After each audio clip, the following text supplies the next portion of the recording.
हुआ क्या था आपके साथ? सर मेरे को 2 बार डिटेन किया गया। एक अभिनव सर के हिस्से का भी डिटेन कर लिया गया आपको? हाँ मतलब वो बाउंसर है ना, तो उनके पास वो चले गए कि मैं कैमरे के सामने था तो टारगेट मेन था कि इसको पहले पकड़ो। इसका मुंह बंद कर दिया तो बाकी बोल नहीं पाएंगे।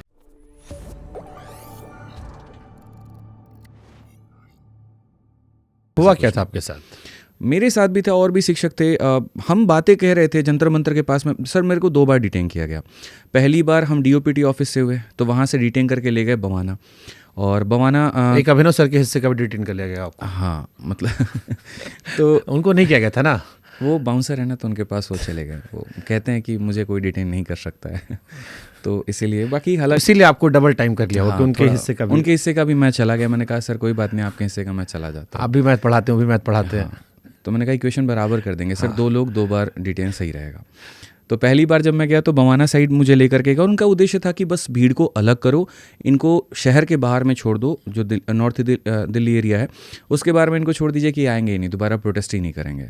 बट वहाँ जाने के बाद में जब उन्होंने छोड़ा, उन्होंने कहा कि आप क्या ऊपर में FIR हो रखा है, सारी चीज़ें हो रखी हैं, और अगर आप दोबारा गए तो धारा हम और चढ़ा देंगे। मैंने कहा जब कर ही दियो तो क्या दिक्कत है, फिर तो अब और करेंगे। फिर वहाँ से गाड़ी लिए आकर के तुरंत जंतर मंतर पे आए, और यहाँ आने के बाद में हमने देखा कि जो स्टूडेंट हैं प्रोटेस्ट कर रहे हैं, लेकिन पुलिस एक एक करके डरा करके निकाल रही है। मुझे ऐसा लगा कि अगर वहाँ नहीं गए तो डरा के मतलब कैसे? केस हो जाएगा, 5 बज गए, निकलो, परमिशन नहीं है, ये नहीं है, जल्दी से बाहर जाओ नहीं तो लाठी चार्ज कर देंगे। ऐसे ऐसे करके वहाँ पर बच्चों को एक एक करके, टीचरों को निकालना शुरू कर रही थी। और मुझे ऐसा लगता है कि मतलब थोड़ा सा हिम्मत है कि मैं सामने बोल सकता हूँ, रोक सकता हूँ वहाँ पे। हमने कहा एक बार मिलने दीजिए, लेकिन वो मिलने वहाँ नहीं दिए, तो हम वहीं पर नारा लगाना शुरू कर दिया। ठीक है, जो हमारा था कि SSC हाई है और बाकी सारी चीज़ें। तो वहाँ पर है ना जो पुलिस ऑफिसर थे, ठीक है, उनको ये बात समझ में नहीं आया और उन्होंने सीधा वहाँ पे कहा चार्ज। और चार्ज के पहले बहुत स्ट्रैटेजिकल तरीके से वो क्या करते हैं कि रस्सी से घेरा बंधवा देते हैं कि अगर ये लोग भागेगा ना तो रस्सी में फंस के गिरेगा और उसके बाद और मारेंगे, फिर नीचे गिरेगा, फिर टांग पे मारेंगे, तड़ातड़ मारेंगे वहाँ बच्चों के साथ में। तो जो शिक्षक थोड़े जाने माने थे उनको तो कम पड़ी, लेकिन जिनको ज़्यादा जानते भी नहीं थे तो बहुत। आपको लग रहा है आप कम फेमस थे इसलिए पिट गए? हाँ सर, कम तो ज़्यादा थे। दूसरा ये भी था कि मैं कैमरे के सामने था तो टारगेट मेन था कि इसको पहले पकड़ो। इसका मुंह बंद कर दिया तो बाकी बोल नहीं पाएंगे।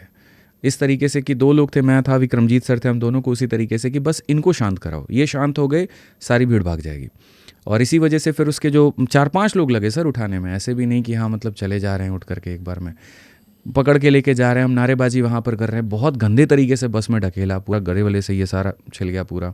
और जाने के बाद में अंदर गाली वाली भी थी और बस के शीशे भी तोड़ दिए। और मीडिया वालों से हम बात करने की कोशिश कर रहे हैं तो बस का शीशा वो बंद कर रहे हैं कि नहीं तुम्हें बात नहीं करने देंगे। मैंने कहा मेरा अधिकार है यहाँ पर कि मैं उनको बता पाऊँ कि हो क्या रहा है, बात ही नहीं करने देंगे। तो ऐसा लग रहा था कि पूरा कंट्रोल्ड इन्वायरमेंट है। इस तरीके से आदेश है कि ये कुछ मुंह भी खोलना चाहें तो इनको मत बोलने दो। आप टीचर्स में यूनिटी है? बिल्कुल, जब बात बच्चों के हित की है तो यूनिटी है वहाँ पे सर। हाँ, थोड़ी बहुत डिस्क्रिपेंसीज हो जाती हैं, लेकिन उसके अगेंस्ट पे ये नहीं कह सकते कि हम बिल्कुल भी यूनाइटेड नहीं हैं। क्योंकि मार्केट में एक परसेप्शन ये भी चल रहा था कि बच्चों की समस्या का समाधान हो ना हो, सारे टीचर्स के फॉलोअर बढ़ जा रहे हैं, सब दबा के दिन रात वीडियो बना रहे हैं 24 घंटा, और उस इमोशंस को इनकैश करना चाह रहे हैं, और अलग अलग पॉइंट ऑफ व्यू भी नहीं रखे जा रहे। एक कॉमन मिनिमम प्रोग्राम बना के भी नहीं आए, स्ट्रेटजी भी कॉमन नहीं है। जितने टीचर उतनी बातें उतना एजेंडा।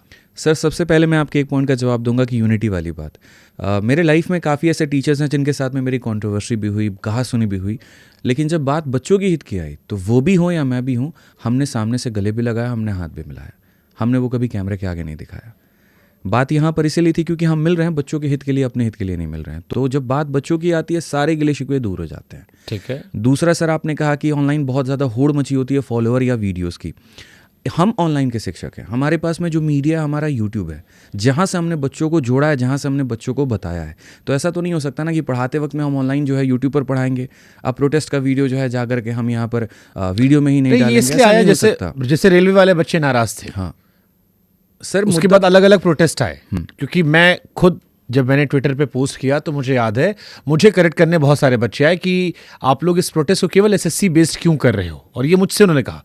और मुझे उस वक्त ये डाउट हुआ कि बट ये प्रोटेस्ट तो सिर्फ उसी के बेस पे था, क्योंकि मुझे दिखाई वैसा पड़ा, टीवी पर हमने वैसी खबरें चलाई।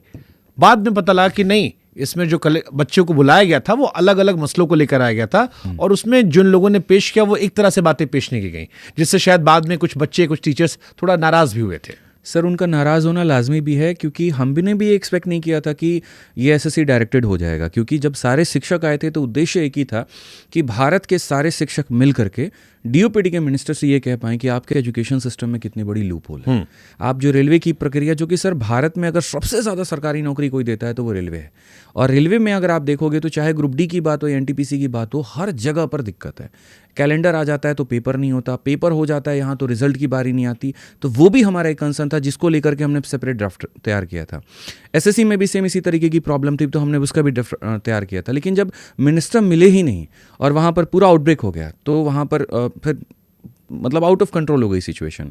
फिर ऐसा हुआ कि जो रेलवे के शिक्षक आए थे उन्होंने भी अपनी बातें कही, ठीक है, जो एसएससी वाले आए थे उन्होंने भी अपनी बातें कही, लेकिन डोमिनेट एक साइड का हो गया। बट इसका मतलब ये नहीं है कि हमारा मुद्दा खत्म हो गया। ये इसलिए क्योंकि बाकी टीचर के लिए एसएससी पढ़ाने वाले थे। हाँ, ज़्यादातर संख्या में जो टीचर थे वो एसएससी पढ़ाने वाले थे, और दिल्ली का प्रोटेस्ट था, दिल्ली के सारे शिक्षकों, क्योंकि 1 महीने पहले रेलवे रिफॉर्म भी एक्सपेक्ट ट्रेंड कर रहा था। और उस पर भी हमने सर काफ़ी वीडियोस बनाई है, उसके ऊपर में भी हमने सरकार को बहुत हद तक खींचा है, हमने सारी बातें रखी। और ऐसा नहीं है कि वो मुद्दा हमारा खत्म हुआ है, बस मेरी थोड़ी सी ये कोशिश है कि कहीं एक जगह पर भी जीत मिले ना तो हमारे लिए बड़ी जीत है। फिर एक भी अगर मिल गई तब तो फिर बाकी सिस्टम। जैसे वो शेर है ना कि सिर्फ हंगामा खड़ा करना मेरा मकसद नहीं।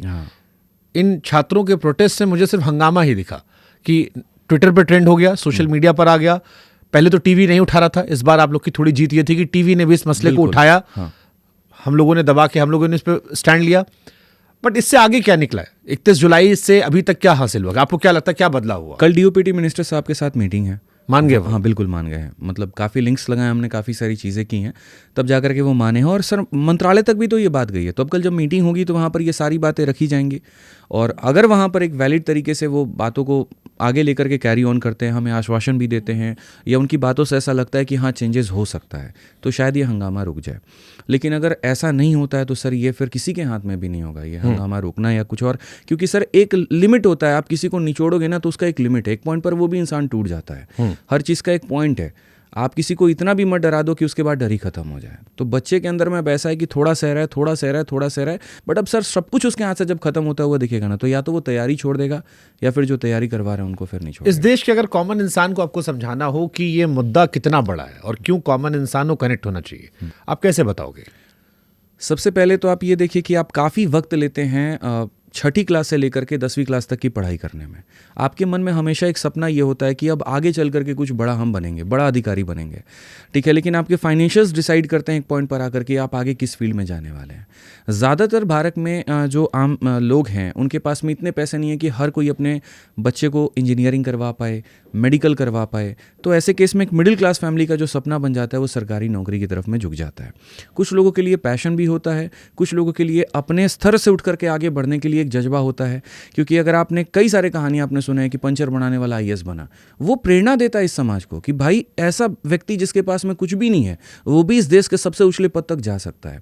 और जब वो प्रेरणा के आधार पर वो तैयारी करने आता है और तैयारी करने में कई साल वो झोंक देता है, अथाह संघर्ष उसका होता है। कई रात ऐसे होते हैं जहाँ वो भूखे पेट सोता है, कई रात ऐसे होते हैं यहाँ पर कि रात भर लाइब्रेरी में निकल जाएगा, उसको अपने सेहत का नहीं पता, परिवार में शादी है, भाई बहन की शादी है, कई सारे फंक्शन है, छठ है, दिवाली है, सब छोड़ना पड़ता है। छठ हमारे यहाँ का महापर्व होता है, हम उसको छोड़ करके भी लाइब्रेरी में बैठ करके दिन रात कलम घिस रहे होते हैं। और इतना मेहनत करने के बाद में जब आप जाते हैं और आपके साथ पेपर में नाइंसाफ़ी होती है, सिर्फ 2 मिनट आपका माउस काम नहीं करता, मैं कहता हूँ सर 30 सेकंड अगर आपका माउस काम नहीं किया ना सर आप फेल हो, बाहर हो आप। जनरल कंपटीशन है ये, यहाँ पर फाइट सेकंड का है, यहाँ पर फाइट नॉलेज का नहीं है। अगर हम एसएससी बाकी परीक्षाओं की बात करें, एक एक सेकंड बहुत मायने रखता है। मैं हर वक्त पढ़ाते वक्त भी ये बात कहता हूँ कि भाई मैं तुम्हें किसी क्वेश्चन को 10 सेकंड में भी उड़ाना सिखा दूंगा, क्योंकि मांगता ही सर ये तैयारी वही है। और काबिलियत होने के बाद सिस्टम के फेलियर की वजह से अगर वो बच्चा आगे नहीं बढ़ता है तो सर वहाँ पर 1 या 2 दिन बर्बाद नहीं होते, पूरा 1 साल बर्बाद होता है।